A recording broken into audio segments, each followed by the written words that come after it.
Okay, so here we're going to go through the haloalkanes.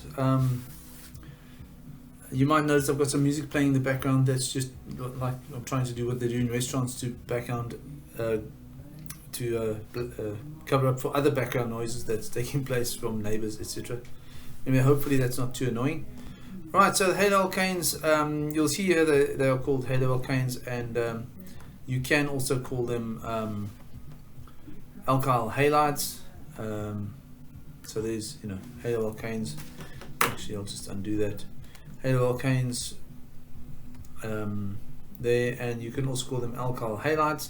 They've got to have a chlorine group on them, or a bromine group, or an iodine group. And if it's got a chlorine group, we call it chloro. That's the prefix. Bromo, or if it's iodine, it's iodo. You also get this business about the classes of them. You're going to get primary, secondary, and tertiary. Okay. Now I'm going to jump across the PowerPoint just because it's easier to show you what's happening there, and then we'll come back to the notes in a minute. All right. So haloalkanes PowerPoint. They're going to have at least one halogen atom, right? And that halogen atom is often shown in general just with an X. Let's make that a laser pointer. It's often shown just with an X, but the X stands for fluoro, chloro, bromo, or iodo.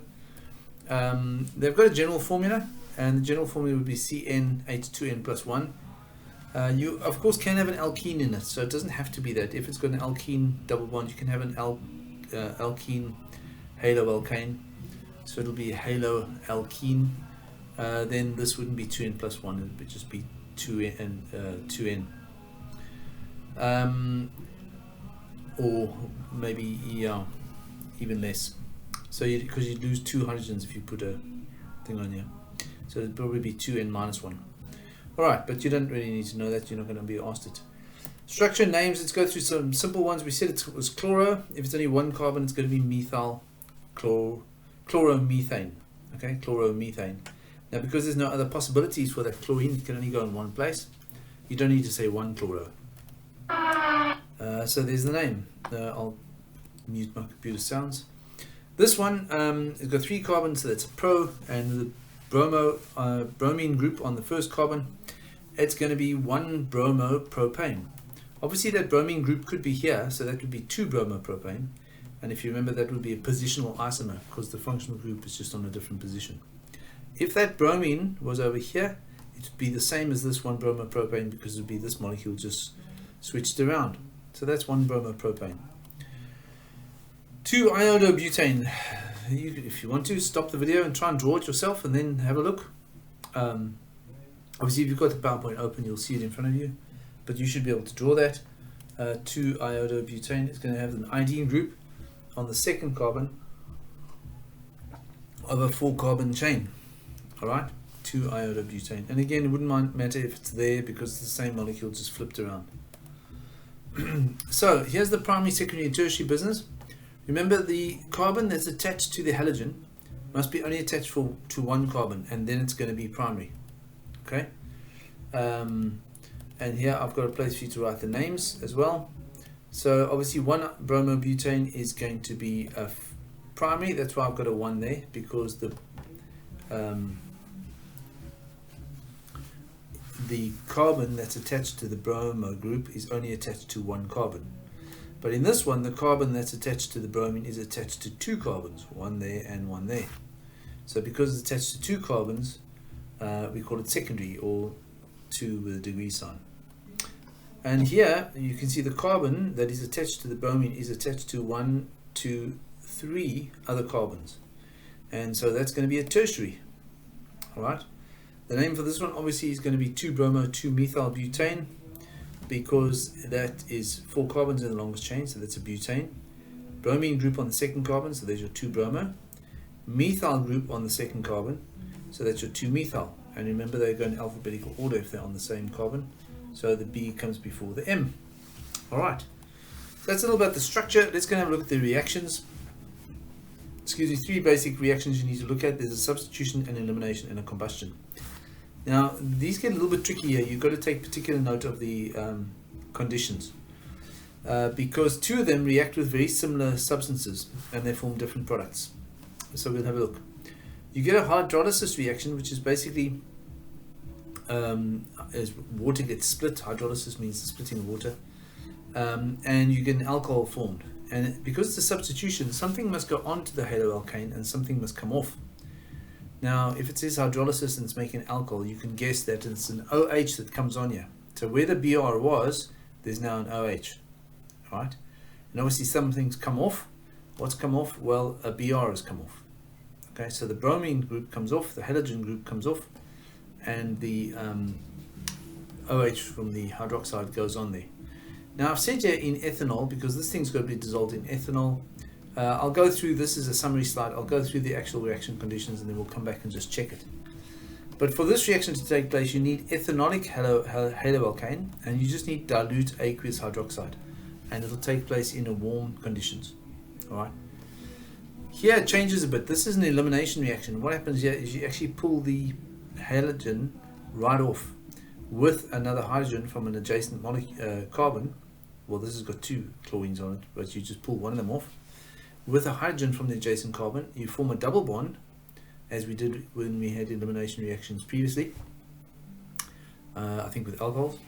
And then you're obviously getting a chlorine and a hydrogen that gives you an HCl. Right. Now for this one, this is a little bit more extreme for the elimination. You actually have to reflux it, which means you have to heat it up really hot with a refluxing condenser that's put vertically. So it boils and condenses, comes back and goes back up and boils again and condenses, comes back. So that's reflux. You've got to use concentrated sodium hydroxide. Now you see here you're also using sodium hydroxide. But here it can just be dilute and aqueous. Here it's got to be concentrated sodium hydroxide or potassium hydroxide. Both of them must be concentrated. And they must not be aqueous, they must be in ethanol. You can guess why they mustn't be aqueous. Because if they're aqueous, this is going to take place. Right, so sometimes the textbooks you'll see they refer to hot ethanolic NaOH or KOH. That means you've got to have the sodium and hydroxide or potassium hydroxide dissolved in ethanol. And then this is our old-fashioned combustion that we used to, exactly the same as before, forms carbon dioxide and water if there's excess oxygen. So let's go in a bit more detail. The first one, the substitution. Here you got your sodium hydroxide, NaOH. Because it's aqueous, it would be ionic. The sodium ions and the hydroxide ions would be separate. And what's going to happen is this hydroxide is going to go on there and the bromine is going to come off. Alright, so here we go. Sodium hydroxide, bromoethane. The hydroxide has gone on where the bromine was, and the bromine has come off, and you've just got sodium bromide.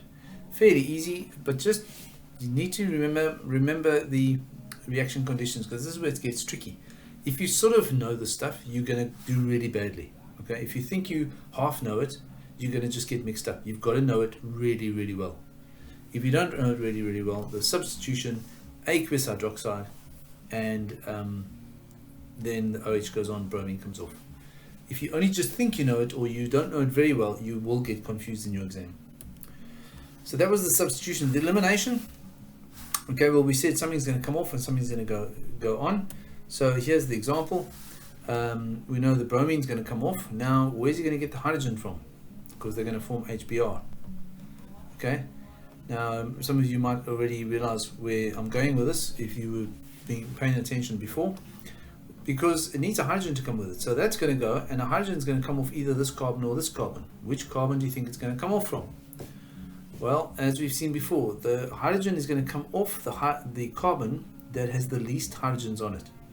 Now this is an unsymmetrical bromoalkane, so if the hydrogen comes off here, it's coming off a carbon where there's less hydrogens. So it won't come off this one. Obviously it can't come off this one, it's going to come off adjacent because they make a double bond. So the double bond is going to be formed here, alright? That's your major product. You will get a minor product, which is when the hydrogen comes off here and the double bonds formed there. That's a minor product, but that's your major product. And you need to know both of these, and you need to know that this is the one that's formed. If they just ask what's formed, you just say that, but that's the major product. Here I'm trying to show you what reflux is. This is an old Liebig condenser. It's just my scribbly diagram of a Liebig condenser. And what you've got here is you've got a flask at the bottom which you're heating up with this reaction mixture in it. And the blue arrow is trying to show you the path of the vapors. So you heat up the reaction mixture, it comes up into the condenser. They actually don't look like, you can do it like this. They go up, and as they go up, the water that goes into the condenser cools it down, and so they go back down into the thing and they react again, and they go up and they come down, they react again, go up and come down, react again. Not easy to get this reaction to take place, and remember, it's got to be ethanolic. The sodium hydroxide and potassium hydroxide must be dissolved in ethanol. There mustn't be any water here, because otherwise the substitution will take place. Alright, major minor product with elimination. So that there is the reactions of the haloalkanes. So I'll just go back to the summary slide here. Substitution, elimination, combustion. Combustion I'm not going into in detail. I went through it in detail in the alkanes video. You can go and have a look there. You get in excess oxygen, you get CO2. In insufficient oxygen, you can get carbon monoxide or even carbon. But these two you need to know really well. Okay, I'm going to jump back to the notes just quickly, just see that we've covered everything. So here, let's go and have a look. We've got the hydrolysis. Oh yeah, no, I didn't do the names of those very well, did I? So this one here, the substitution we called hydrolysis because the water is splitting. Okay, remember the water splits, and that's, well, it doesn't show you water splitting. Hydrolysis actually means water splitting, splitting of water. Anyway, but an OH comes on, and this one is dehydrogenation. Why is that? Because you're taking a hydrogen and a halogen off the molecule. You're dehydrohalogenating it. That's the reaction name. This is the type of reaction. Alright. So, jump back to the notes. So, the hydrolysis is a substitution reaction. Aqueous-based reaction, don't forget, please, that is the one that takes place in water. That gives you your alcohol. Alright. And then reaction conditions. Don't get confused here. This is saying the haloalkane must be dissolved in ethanol, not the NaOH. Okay, the haloalkane must be dissolved, can be dissolved in ethanol, but the NaOH must be aqueous. All right, so that's important. That's important. And then the mixture can just be warmed, and it'll take place. All right. It does work better. It says here it works better with potassium hydroxide. And there's an example of the substitution product. The OH has gone on, the BR has come off. Dehydrohalogenation, this is the elimination one. Alright, that's the elimination reaction. And here I said you've got the more extreme conditions. You form an alkene because you pull off the HX, the hydrogen and the halogen. You use your reflux, and you've got to use a concentrated solution of in pure ethanol of the alkali, sodium hydroxide in alkali, in ethanol, sorry. No water must be present, and there's your reaction where you form double bond. And it tells you here if more than one elimination product is possible. That's the major minor thing. And it says again, the hydrogen atom is removed from the carbon atom with the least number of hydrogen atoms, and that's the little law that you need to remember. This is nice, a much better picture than mine, showing you how reflux works. You heat it at the bottom here, reactants there, obviously they boil, they go up, cold water comes in and out, and they cool down and they fall back down in. Okay. So that's explaining it. The example here, I'm not going to do it, you can do it yourself. It might be the one that's in the PowerPoint anyway, and you can check it on the complete set of notes at the end of the I'll put them right at the end of the web page. Right, I think that's haloalkanes done. Hope that helps you, gentlemen, and I'm going to try and log out of this now and then get it all loaded up and everything.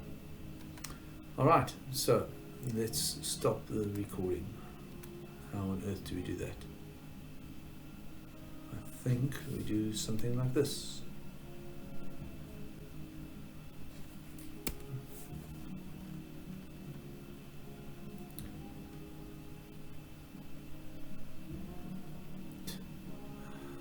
Oh, come on, make my life easier, please.